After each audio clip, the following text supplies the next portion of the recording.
Hi, Assalamualaikum and very good morning. My name is FATIN AISYAH BINTI HUSSIN and my metric number is CA20130. So for today's video, I will be presenting the software-defined networking and correlation to network automations.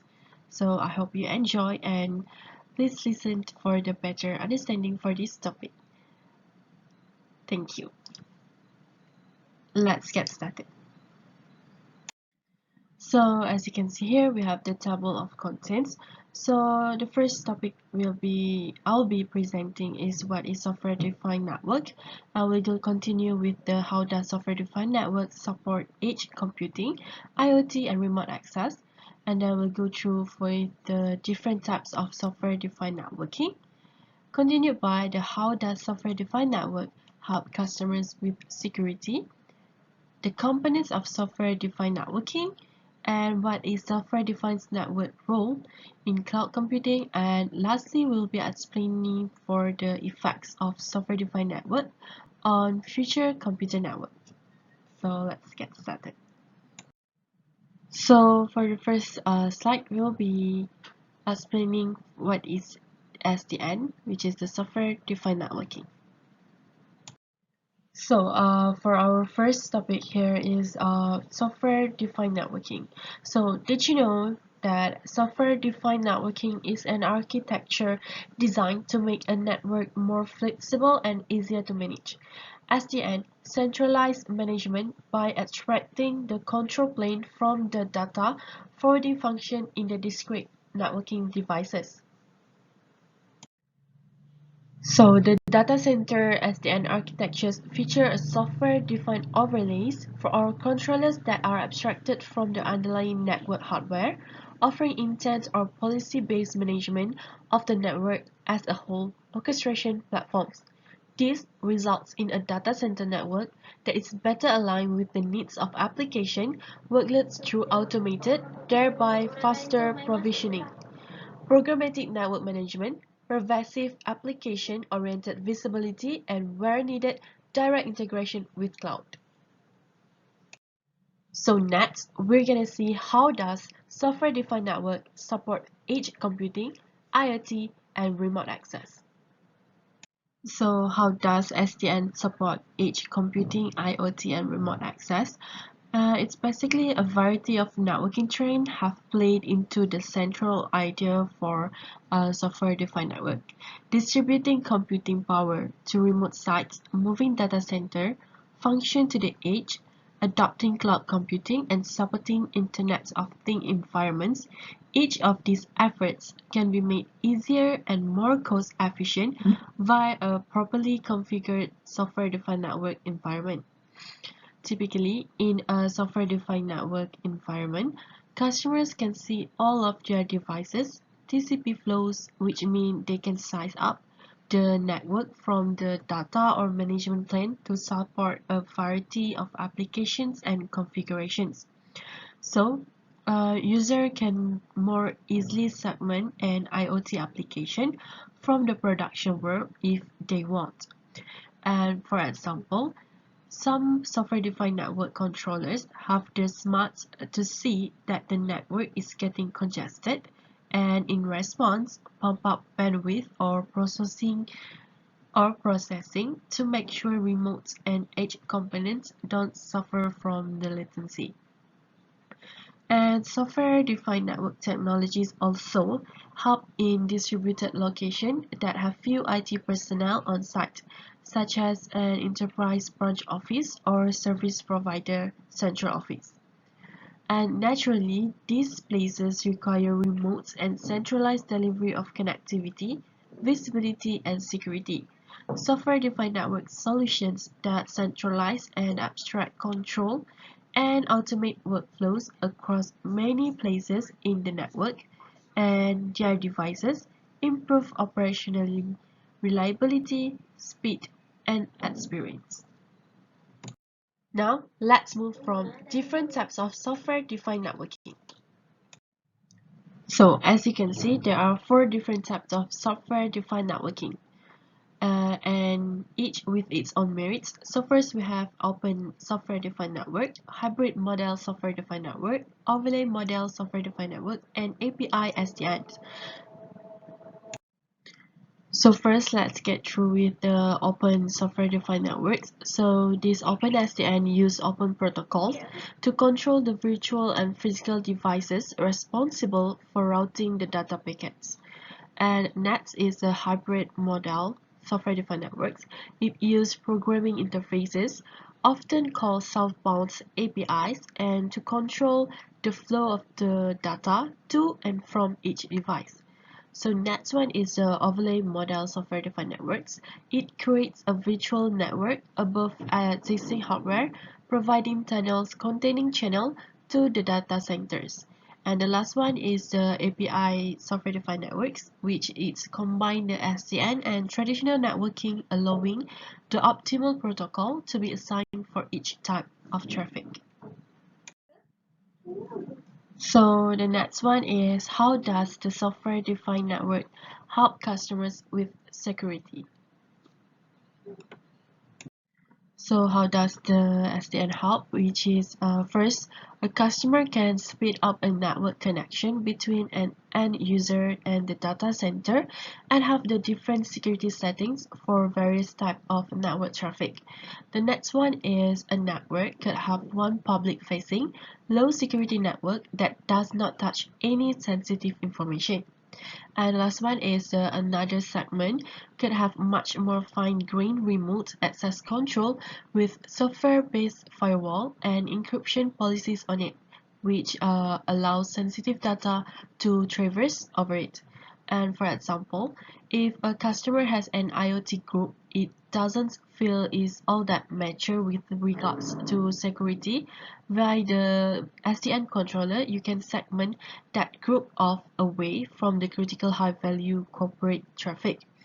And SDN users can roll out security policies across the network from the data center to the edge.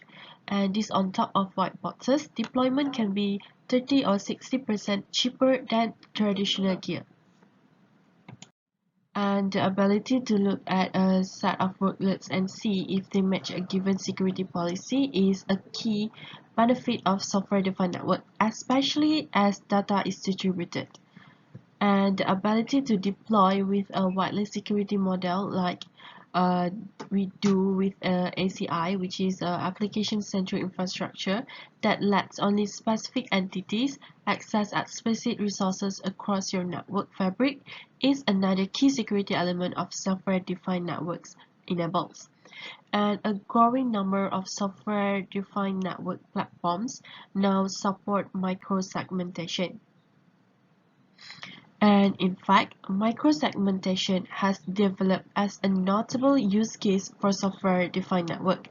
As software-defined network platforms are extended to support multi-cloud environments, they will be used to mitigate the inherent complexity of establishing and maintaining consistent network and security policies across hybrid IT landscape. So now let's move forward to the components of software-defined networking. So there are three types of components as we can see here. First, the applications that relay information about the network or request for specific resource availability or allocation. And software-defined network controllers that communicate with the application to determine the destination of data packets, and the controller are the load balancers within the software-defined network. And the next one is the networking devices that receive instruction from the controllers regarding how to route the packets. So now let's move for the what is software-defined network role in cloud computing. What is software-defined networks role in cloud computing? Software-defined networks role in the move toward private cloud and hybrid cloud adoption seems unnatural. In fact, big software-defined network players such as Cisco, Juniper, and VMware have all made moves to tie together enterprise data center and cloud worlds. Cisco ACI Anywhere package would, for example, let policies configured through Cisco SDN APIC, which is the Application Policy Infrastructure Controller, use native APIs offered by a public cloud provider to orchestrate changes within both the private and public cloud environment. And as organizations look to scale their hybrid cloud environment, it will be critical to leverage solutions that help improve productivity and process. The ability to leverage the same solution, like Cisco ACI, in our own private cloud environment, as well as across multiple public clouds, will enable organizations to successfully scale their cloud environment. And growth of public and private cloud and enterprises embrace of distributed multi-cloud application environment will have an ongoing and significant impact on data center software-defined network, representing both a challenge and as opportunity for vendors, said the IDC Casmore. And agility is a key attribute of digital transformation, and enterprises will adopt architectures, infrastructure, and technology that provide for agile deployment, provisioning, and ongoing operational management.